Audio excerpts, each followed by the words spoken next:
Welcome, everyone, to episode 22 of the Daily Dollar podcast. I am your host, Cait here with... Art Morrison III, and I don't have a cool thing for 22. What's it? Feeling 22. No. Oh, my God. I was going Rick Ross with it. 22. So I she went... in room 222. So I went Taylor Swift, and you went Rick Ross. Yeah, that says a lot about this dynamic right here. Okay. Oh. I mean, we can do both. Anyways, so this is another topic that was brought to us by somebody from our Instagram. It is what a landlord should look for in a good tenant prospect. And I think that is a really great topic. Yeah, because really great topic. This is something that we ourselves need to do better at. What do you think makes a good tenant off the rip? Like, what's your first instinct? It's like paying on time, right? Yeah, credit. Essentially. Credit? What do you mean? Like having good quote-unquote credit. No, like, you know how your credit score is based off of... I don't think that's the question. What a landlord should look for in a good tenant prospect. I guess a prospect, okay. Yeah. I was thinking, like, what makes a good tenant? We don't do, like... Well, that does make a good tenant. You're saying paying on time. That's the same thing as credit. Well, no, I'm not saying that that's my answer. I'm saying most people think paying on time is... Oh, so you think, like, you're thinking, like... Cleanly, takes care of their property like it's their own. Gotcha. Communicates well. Like, I was thinking those kind of... But I was thinking what makes a good tenant. That's different than a tenant prospect. It's a whole different thing. Because a prospect, you don't know them. You don't have time to learn their character. Yeah. So, yeah, I think credit is a big one. Because it's like, if they have a good credit score, that does show, like, okay, they pay their other responsibilities on time. Yeah. So... Why wouldn't they pay where they live on time? Yeah, for sure. And most people prioritize the roof over their head. Yeah. Most people. What's most people? Yeah. What's another one that you would say? Well, no. As a prospect, you can say tenant history. Yeah, I think everything that you just mentioned was quality. All of those things. I put that. I'm saying, well, let's try to rank them. We gotta give the podcast some sort of something. Gotcha. So, okay. So far we've got. You got credit. And credit is payment history. Yeah, but paying on time. Yeah, but it says prospect. So, I mean, would you like to see reserves in the bank? Yeah, I'd love to see savings, actually. We should add that to our own list. Yeah. Like, bro, how much bread you got? Do you have 6 months of rent? Where if you lose your job today, you still could pay us for 6 months? Yeah. But yeah, we said tenant history, but under tenant history, like, really, I'm going the route of, like I said, do you take care of the property like it's your own? Mm-hmm. Do you like somebody who's handy? Yeah, but that can get hairy because now they're being too handy. Like, so for example, like Mace, a friend of mine, guys, has a property literally down the street from ours, and he shared a funny text with me. The woman like hit him up because she wanted him to swap a light fixture out for a ceiling fan. And it's like, I take your ass to Home Depot and get a ceiling fan and install it. I'm not installing a ceiling fan. There was like an instance where the washer and dryer, like the dryer wouldn't stay closed or something. Yeah.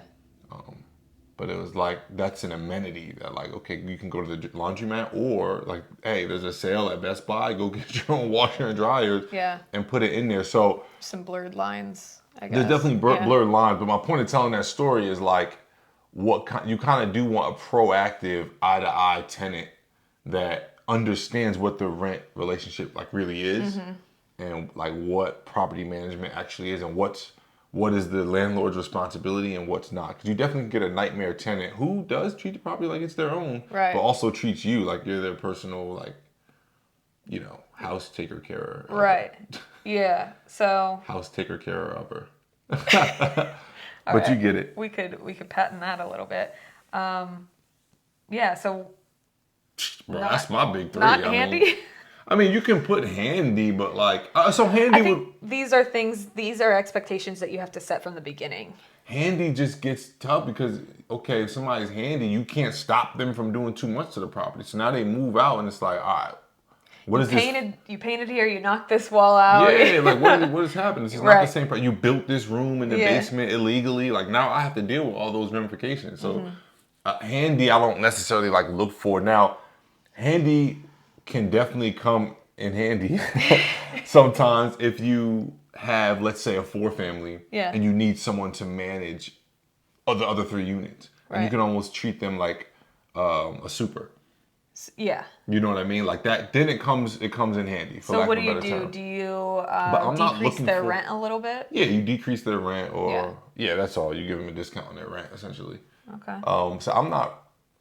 But I'm saying if I'm looking for a prospect, like I don't Not really looking for care. somebody who's handy. Yeah, I don't really necessarily, care yeah. about that because I know that can be hired or found. Right. You know, like you can't hire someone to be clean. Right. You can't hire someone to pay your rent, right? But you can hire somebody to fix a sink. Yeah. You know what I mean? So I'm looking at those kind of things. But that's really my big 3, man. It's just like the tenant history, aka talking to past landlords and finding out like really, okay, like how was this tenant for real? Like I know people, people have asked me like, can I put your number down as my landlord? yeah, it'd be faking, but you know that Yeah. me and you know how to actually really get in Right. contact with the owner. Yeah. So like don't play that game because we know how to surf tax records and skip trace and get the owner's actual number and talk to them. Yeah, with that being said, definitely reach out to previous landlords. Yeah, that's huge. I know that's a lot of times people don't though. A lot of times it's like it's on your rental application, like give me some references of places that you've lived in the past and other landlords that you've had. Yeah. Definitely call them because they're going to be completely honest with you. And why are they moving? Yeah. You know, are they moving for a reason? Like, does it make sense? Or like, were they Yeah. forced out? Because that's not somebody you want to be dealing with.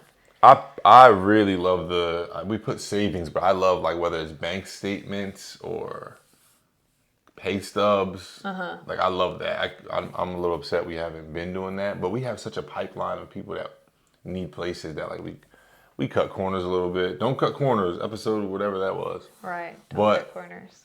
yeah, that's a big one. Really just seeing that they have money. Like forget credit and background check. All that is important, don't get me wrong. But like, yo, do you have the money or not? Because how many people do we know with an 800 credit score but like are struggling? I don't know because I don't ask people their credit. I do.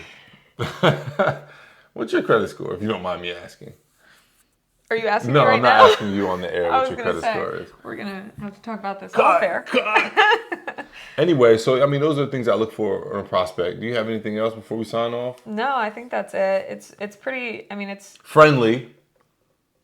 yeah. Definitely friendly. Yeah. I do recommend like not just looking at an application and giving somebody like I do recommend some sort of interview, Zoom, phone call, and just really see how they present themselves, whether they're professional, at least friendly, and just like not cold. Yeah. Because for obvious reasons, if it's a multi-unit especially, they're going to be dealing with other tenants. So if you got 2 unfriendly tenants, then you're going to have issues. They're always going to be calling about the other one. They're always going to be complaining about, you know. Yeah. So we don't want that. We don't want confrontation among tenants. You definitely want someone who's friendly. Yeah, and there's so many intangibles. It's hard to find all of that out from like just one initial interview. So these are just things that you can actually go off of, like tenant history, credit, and savings. You can't really get into the weeds and ask them like, so are you accountable if we get a trash ticket for you leaving trash out there? Are you gonna like try to shift blame? You know what I mean? Like, what about pets? Oof, man. That's an extra dog fee. lover over here. Yeah. Anything That's just for an extra fee, huh? And unfortunately, I love dogs. I love pit bulls, but unfortunately, pit bulls are gonna force your Insurance to be high. insurance to go up. Rottweilers, any of those big, Yeah. known to be aggressive or potentially aggressive dogs. So it's definitely something to keep in mind. Cats are cool, but they are smell. like dirty. They smell. They Yeah. like, if you don't take care of them, again, that it all falls back on like if you're clean or not. You know, is the person clean? And the only one way to find out, and that's to ask their old landlord. Right. Yeah. Yeah, that's really all I got. All I got too. So with that being said, UnitedHomeRelief.com, real estate roadmap. If you want to learn how to increase your net worth by owning multifamily properties, you can learn it there in our real estate roadmap at UnitedHomeRelief.com. You can also catch more of these episodes at that website, and you can catch more of these episodes by sharing, and subscribing to our YouTube, Google Podcast, Apple Podcast, and Spotify. Yep. Yep. Yeah. And if you have any topics, oh yeah, shoot us a topics. DM at I love United the Home DM Relief. topics. Yeah. Yeah, we'll get all our topics from there from now on. Okay. Anyway. Or conversations and everyday dealing. Yeah, sure. That too. Both of those. Guys, our Martin the third here. Cait McCready here. We'll catch you in the next episode. Another day, another dollar. Peace. Peace. Cringeworthy.